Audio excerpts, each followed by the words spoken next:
Hello, I'm Rob from Eastleigh Film Festival, and I'm here in London with Leigh of Hello. Film 2014 to chat about all things Eastleigh Film Festival. It's true.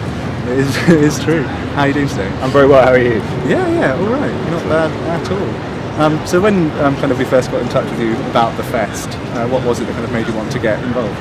Well, I think if people are going to be showing great films, I'm always kind of eager to get involved. But I think this time around, I was particularly keen because, I think it was the first Eastleigh Film Festival, obviously. Yeah. So that idea of planting a seed and hopefully something will grow from that, and that's very appealing. The idea that people will come along who haven't necessarily fallen in love with them, be exposed to something. And, I think it will also be something that's genuinely good for the community, down in Eastleigh.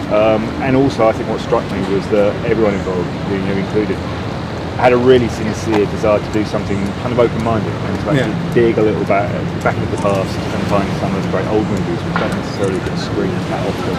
And to look at foreign movies and all kinds of films. And actually, there was, as I say, there was a kind of broad palette really, which was, from my point of view, it's fantastic. Okay, that's great. And so was it tough once you were involved to kind of narrow down kind of years of you loving film into a list of 10? Yeah, it was incredibly tough. It's like, clearly there are tougher jobs out there, but actually being able to try and take the whole, because what I've been given was this vast menu, where you said, well, listen, you can choose from all areas of cinema, and you can go into foreign cinema, you can go here, there, and everywhere.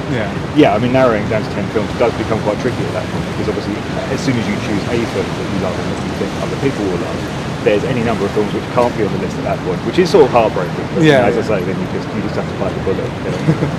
I think you managed to kind of get some quite interesting stuff in there. Oh, well, thank you. Good, please. Which I think still will kind of appeal to people on a level like we were talking earlier about The Shining, and how people may have already seen that film, but may be really excited to kind of see it. I think so. As it was intended. That was one of the things I was planning to do, because obviously you're hoping to strike a balance, because you want to, you want to introduce a few people to a few new things where possible, but also you don't want people to be frightened off and think this is just something which is so esoteric and weird they can't get involved with. And I think The Shining is hopefully, is exactly the kind of film that I wanted to promote, because a lot of people will be familiar with it. But as we were saying earlier, I thought I was incredibly familiar with The Shining, one of my favourite films, and I realised that I'd never actually seen it on the big screen because I was that little bit too young the first time out. So I'd watched it again and again and again on TV and DVD, and then actually there was a reissue of it 2 or 3 years ago, because it was digitally remastered, and I saw it on the big screen for the first time at that point, and it felt like a different film. Literally I was just noticing things left, right and centre I've never seen before. So hopefully, because that's one of the reasons that I wanted to choose The Shining, to give other people that chance. Okay, great. And so we opened it out to the online realm and asked them to kind of narrow your 10 down to 3. And we ended up with The Shining, Leigh, and The Fly. And how do you feel about those 3? And would you have chosen those 3 if you had to do it yourself? Fantastic. I may very well have done, absolutely. As I say, choosing the 10 was tough enough. So choosing the 3, I'm glad it was taken out of my hands at that point. But as a kind of representation of hopefully what the kinds of films I wanted to get out there, and hopefully what the festival, this side of the festival is about, I think a very good representation. The Shining is this much loved, much feared classic. As I say, I think it will be an opportunity for people to see it properly. The Fly is incredibly, it's everything that science fiction film should be. It's funny and subversive and thought-provoking, and I think it's a much stranger film than people who haven't come across it before will necessarily be expecting, because I think people will think maybe it's just 80s kitsch. There's a lot, and it kind of is on one level, but there's a lot more going on as well. And then Les Oberlique, I was just delighted that people voted for that film, because obviously there is a sense that people are slightly wary sometimes of foreign films, and they're slightly wary of films that are almost 60 years old. Les Oberlique is both. It's also one of the most genuinely chilling thrillers you could hope to see. And so the idea of, and I'm personally, the idea of seeing it on the big screen is really, really exciting. Okay, that's great. If you were pushed for the impossible task of trying to pick just one out of those to be your numero uno, I don't think I could. I honestly don't think I could. There are 3. There are 3 great movies. I think hopefully. Anyone who's coming along on the night, you will be in safe hands with any one of those films, I hope. Fantastic. And what do you think of the lineup for the rest of the week? You've had a bit of a look at the again, no, absolutely. Again, it's the open-mindedness that really strikes me. I think it would be easy to do one of two things: to either have nothing but, and I'm sure they would be great films, would have nothing but short films from new young filmmakers, and just have a sort of talent showcase, which is great, and it's a real opportunity for young filmmakers to get their stuff seen, but I don't know how widely how sort of that travels really outside of the film festival community. I think what I've been really impressed with the films that you've chosen in the whole programme is that there's a real attempt to be made to actually connect with Eastleigh or the town, for people who just might be in the market to see a great accessible movie. To backtrack wildly slightly, for you, what makes The Shining the best horror ever? I think, I would say that The Shining was the best horror. I think learning voices will say otherwise, and it's a very subjective process. But I think I think for a start, in the hands of Stanley Kubrick, you're in the hands of a genuine maestro of cinema who understood that telling stories on the screen was different to telling stories on the page or on the stage. So he uses cinema, as his pen, and he uses the camera as his tool. And so, every camera angle, every shot, everything which is going on the screen, which is why it's unfortunate in the big screen, is there for a reason. It's there deliberately, I think, to work almost subconsciously on us. I mean, Kubrick understood cinema, and he understood what terrifying does. And in The Shining, he's using both. So, you're in the hands of this master ghoul who is just pushing all of your buttons. And I think as I say, I think the whole thing about cinema and about movies is that when they're at their best, they work on your subconscious. So two things going on at once. You're watching a movie and you're processing it, and also it's working on a different level, kind of a subconscious level. And I think The Shining is a perfect example of that, because The Shining is a film where people will see it, and I think hopefully they will, be very struck with it immediately. Why I think it's such a piece of genius filmmaking is that The Shining will then be a film that no one will ever be able to get out of their heads. And I saw that film for the first time, I don't know, 25 years ago, longer. And there are still scenes and there are still moments that play in my head all the time. And I think that's not just me being a weirdo. I think that is also something which is pretty common to people who encounter that film, that it never lose your head. It sticks to the end. That's great. And veering into sci-fi, why the whole kind of vast realm of sci-fi and all the different things people do it with, pushing into different directions, why for you is The Fly the one to go for? Well, I think one of the... It sounds strange, but sci-fi is a genre which is obviously very concerned with technology and with distant worlds, and it's not always the most humorous of genres. Actually, it's a genre which is about, one of the reasons it works so well is because it's about people, and it's about people within this world of technology, in this world of science, in this world of the frightening world of innovation and progress a lot of the time. And The Fly is a perfect example of that. You're in the hands of David Cronenberg, who is a very funny, very subversive kind of director, and will push any boundary that he comes across vision. And yet at the heart of it, you have this fantastic human story, which I think harks back to things like Jekyll and Hyde, and it has that sort of traditional trajectory. It's the mad scientist story, but it's told with such wit and such verve and such kind of, and I mean this is such insane energy. I think again, it's a film which, and maybe this is one of the things which unites the films that are going to be on tonight, hopefully, is that they're all films which people will struggle, even if they want to forget afterwards. So I think, because The Fly again, The Fly is a film which is over 25 years old now, knocking on to 30, and still, I think, because I watched it again quite recently, before I put it forward, and it still has that freshness and that kind of, that incomparable weirdness. And obviously, kind of the third film was your foreign language choice, Leigh, which that's the hardest question of all of them, really, that we put to you. Not to choose from a genre, but just choose from anything not English, which is kind of not a bit of a cheap question, really, because it's not exactly a genre. It's just everything in the world. Kind of pick one. What made you go for that one? Well, it's one of my favourite films. I suppose on that level, it was just a chance to kind of indulge myself. But again, it's one of those films which I do think. I would happily recommend it to anyone, because I think even if people feel that they're resistant to foreign language cinema, particularly foreign language cinema made in 1955, I just think there is such a strong narrative there. And Henri Georges Clouzot, the director, he's always talked about as being a peer and a kind of inspiration in some ways for Hitchcock. I think Hitchcock is one of those directors who speaks the universal language of cinema.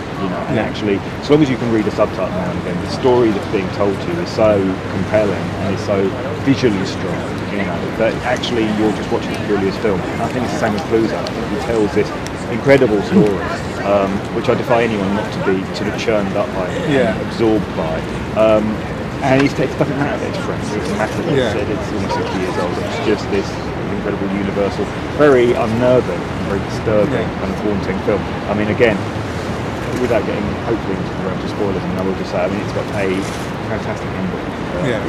Has been much imitated in the past.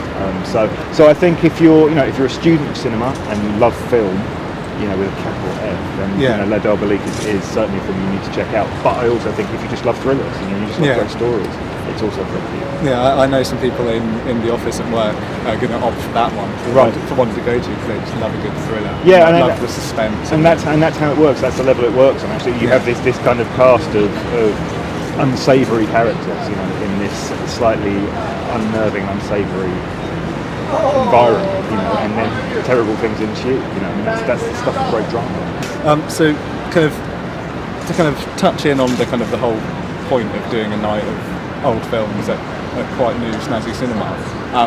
What's so great about seeing an old favourite back on the big screen? Well, I think if you haven't encountered a film before, an old film or a new film, I think cinema is the place that you need to watch films in. I think the revolution of DVD and Blu-ray and home cinema has been a wonderful thing because it's put people in touch with great movies.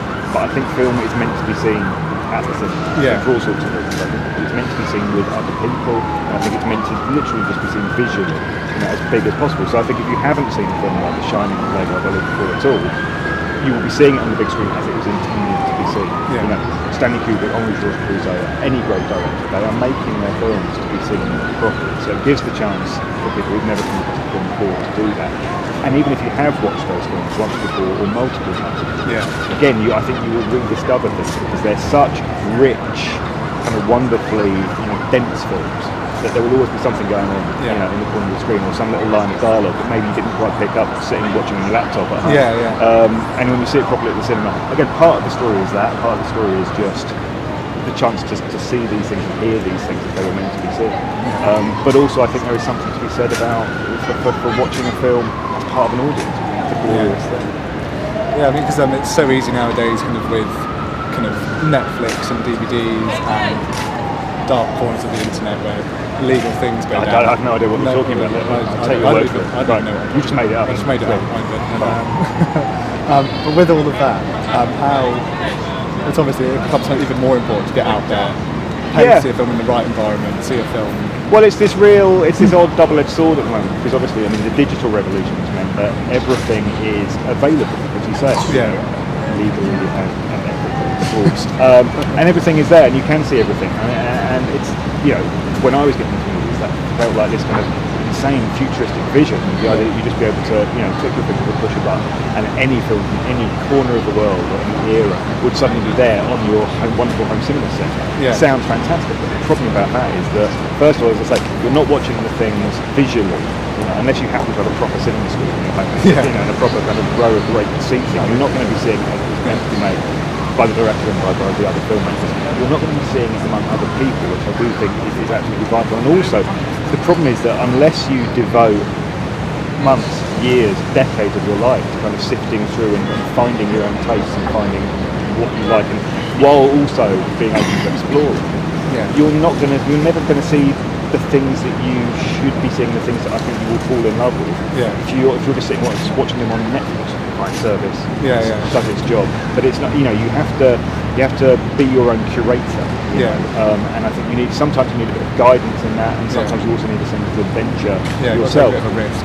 And it's that sort of, there's. A friend of mine recommends, and I think this is such a great policy, just going to the movies. And obviously, going to movies is an expensive business for people. People don't have necessarily that much spare money in their pocket, but if you love film, you're interested in film. I always think great is just to go to the cinema once a week and go and see something you've never heard of before. And because that's how you stumble upon things you fall in love with. And it's also how you find out what your taste is. And obviously, with the transient nature of stuff now, it's almost like the lifespan of a film isn't what it was. And in a strange way, the fact you can go online and get something means you might watch 10 minutes, skip it, watch something else. Whereas obviously when cinema first started out, it was an event. It was a big deal. I think that's what's really cool about bringing these three films in. So I think we're really looking forward to it. Fantastic! I'm really pleased. No, absolutely. Again, it's that idea of the double-edged sword, which is that everything is there, and yet nothing gets the attention it deserves. And it breaks my heart we even have to talk about it. But I know. I've got a young son. When I talk to 5 saying when I talk to kids that I do find increasingly that actually, you know, they'll scope around and they'll be interested in stuff. But yeah, I mean, literally the idea that you would just sit and watch a film, any film from start to finish, it's kind of weird and alien to them. And so hopefully, you know, I mean, among other things, hopefully if the Eastleigh Film Festival can kind of help break that down a little bit, then I think we'll all be happy. We've kind of touched on this before, but why do you think it's kind of particularly good kind of for the community to kind of to bring this to a small town that isn't in London, doesn't have a massive kind of film presence there? Kind of how do you feel that will be kind of good for? Well, I think a cinema and the idea that films are being shown, and I think, you know, and this is something which has been going on for 120 years. Once you have a cinema, I think it acts as a hub, you know, and it acts as a kind of magnetic centre that brings the community together, you know, in a way that without that, you know, people end up staying indoors in these little kind of individualised little boxes, you know. Actually, I mean, a cinema is now, and it always has been, it's one of the secrets of cinema, not necessarily movies, but the cinema, you know, as a public space. One of the secrets of it is it's a place where everyone can come, like come one, come all, and people will share in this weird, hopefully wonderful experience, you know. And I think it's really important for any small town. And I was lucky because I grew up in the south, on the south coast, and coastal towns and everyone thinks that places in the south are very prosperous, and that's not the case at all. It never has been, it isn't now. But the one thing I was lucky about with Brighton was that you did have cinemas, you know, more than one cinemas, and they were places, particularly when I was growing up, they were places to go and to find your taste and to find out about yourself, and also to do that in a collective environment with other people from up the street, people, you know, who you saw in the shops in town. You know, it was that sense of community I think is really important. I mean, it's one of the things I did find most appealing about the Eastleigh Film Festival was that idea. It was a community film festival. You know, and it wasn't this. You know, the Cannes Film Festival is filled with glamour and film stars, but it also exists in this complete bubble. You know, and no one aside from the journalists and filmmakers really ever experiences that. It's not really relevant to them, and that's not what the movies are about. That's kind of the whole ethos of the festival, to kind of to try and bring kind of that touch of the film industry and kind of cinema magic back to kind of a town which does have a cinema. We run second run at the Point as well, but kind of to bring something special back to it and try to bring something in for some one-off events that you won't get to see again. Well, it's funny with movies generally. I think what you have to do is every now and again you have to make them special, because otherwise I think what happens is people take it for granted and films come out and people have a kind of a ho-hum experience, and maybe they do drift away, maybe they do drift off back home where, you know, they can sit there and they can just browse through Netflix, you know, to their heart's content. And I think every now and again you just need to remind people where the magic is in cinema, both in terms of films themselves, you know, as an experience, and also the cinema as an experience, and that idea of doing it, you know, collectively surrounded by people you know. So you need to shape it up every now and then. Brilliant. So we're going to kind of branch off now and kind of talk a bit about you and what you do. So obviously you've been into film journalism for a while. Kind of what made you first want to get into that? I mean, it was as simple as the fact that I loved writing and I also loved film, so it seemed a logical thing to do, try and put the two together. And so, I mean, this was sort of mid-90s, and I was lucky enough to be living up in London, where obviously I had access to a lot of cinemas, and I could go and, you know, I wasn't working, so I could see the daytime screening was cheap. So I found myself and also it was the start of the DVD era as well, so, you know, so the digital revolution was opening things up. So what that all meant was that I was just watching an awful lot of film. You know, I was seeing new releases, 2, 3, 4, 5 new films every week, you know, and also kind of delving through history, sort of educating myself about film. And it seemed, you know, I'd always been a writer. You know, I'd always, you know, as a kid, I mean, writing was always been the thing I'd been drawn to. So it just seemed as logical as thinking, okay, well, listen, why don't I start writing about what I'm seeing? And then, you know, a certain way down the line, I thought, well, maybe I should see if anyone would be stupid enough to print these. You know? So, I mean, I got into there was a couple of magazines that I read kind of obsessively at that point. One of them was a now deceased magazine called Neon, which I was, you know, very much smitten with at the time. And I wrote to them, you know, because I just thought, well, I kind of want to be part of this. You know, it'd be nice to be able to be involved in something I actually, you know, enjoy so much as a reader. So, you know, I just got in touch and chanced my arm and offered to review things, and, you know, and they were stupid enough to include them. They don't. And look where they are now. More to the point. But it was, it was. You know, it was a nice moment to kind of to get through the door on that, and then I suppose things just roll. It's always great to be part of something that you're. I think that's the weird thing, because I think the same logic applies whatever the field is. That I think people will say, I want to be a journalist, or I want to be a writer, or I want to make films, or whatever it is. But they often, I think, or sometimes at least, people, they just sort of, for whatever reason, have latched onto the idea of doing that without necessarily liking it in other people. So it's kind of people say, so with journalism, people say, well, I want to be a journalist. Well, what do you read? I think, well, actually, it should be about, okay, you identify, I like this seems to be something I want to do, so I want to go and write for them. Yeah, exactly. Because obviously since Neon you've written for kind of a wide variety of things and kind of done your TV stuff as well. What would your top tips be to someone who wanted to kind of get into writing about film? I think whatever form of journalism it is, but this does work for this does apply to film journalism definitely. I think you have to strike a balance between finding your voice and knowing when to lower your voice. Because I think the thing about journalism is I think you have to be enough of an individual that people will actually notice you are there, because journalism is a skill where, I think when it's done well, it's a really important skill, but at the same time it's not such a rare skill that lots of people can't do it. Everyone's particularly. Yeah, no, absolutely. And you have to make your voice distinctive, and you have to make it, by hook or by crook, you have to make sure that you have to give people a reason to search out your take on it, your opinion. That said, I do think that's kind of vital, and actually, particularly with reviews, actually, because everything gets reviewed so widely now. But actually, why would you read any of it? I think that's why people end up gravitating towards things like Rotten Tomatoes, because actually, if all any of it is just a star rating and then this kind of very interchangeable like plot summary and opinion, why would you ever hone in on one writer? So I think you have to have a personality. But I also think, in terms of particularly outside of reviews, I think with journalism as a wider sort of skill and discipline, I think you also do need to know when to take yourself out of it. So for instance, if I'm interviewing someone, I will try not to use I, it's that simple. And you have to know when to take the first person out. And that is a tricky balance, because obviously you're doing two contrary things. You're having a personality and being distinctive, and at the same time you're then, in certain situations, stepping back.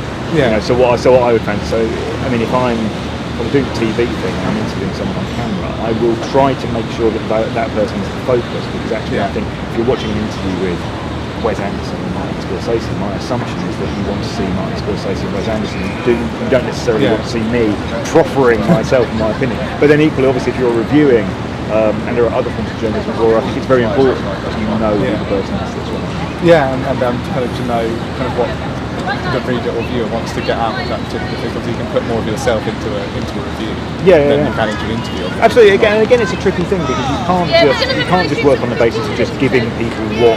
Well, it's not even giving people what they want; it's giving people what you think they want. You have to have enough confidence in your own perspective and your own talents, to be able to write or to talk as yourself. But you're right. I think particularly if you're writing about something, it's different if you're a columnist, and if you're writing about the world at large, because then people they want you. But if you're writing about film or football or restaurants or whatever it is, I think you have to work on the basis that the people reading will actually be interested in film or football or restaurants as well. And so you have to actually give them some information as well as just holding forth. It's been great having you here, having a chat about kind of what's going to happen in September, and kind of really looking forward to welcoming you. It's been an absolute pleasure, and I'm looking forward to it as much as, if not more, than anyone else. The whole point is, the three films that we're going to be screening, I think, are all great movies, and I wish I could watch all three at once. That's the thing. So if you can sort that out, that'd be great. But no, I'm genuinely, sincerely looking forward to it as well. Okay, brilliant. Thank you very much.